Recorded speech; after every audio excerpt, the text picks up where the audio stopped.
Hi, my name is Wesley Polson, and I am a future professional here at Michell Provo.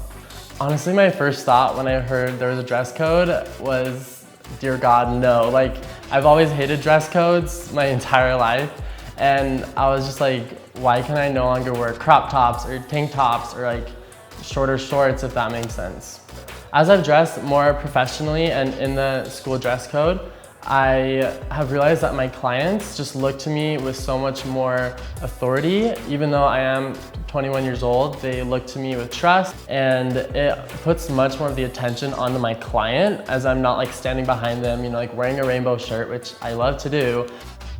I think with the Paul Mitchell dress code has helped change my mindset of dress codes, just because in the past they were always very conforming in the way of expressing myself. But I've learned that even with this dress code, I'm able to express myself however I choose to.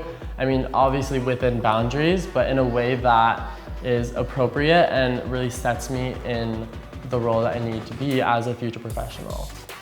So the first place I went to go to find some clothes that fit into the dress code after I received the news was ASOS, actually online. It's an online store, and they just have very like androgynous pieces that was just a way for me to express myself and get like the sizes that I need to fit my body. And other places I've gone also, like the DI, Goodwill, like there's local thrift stores.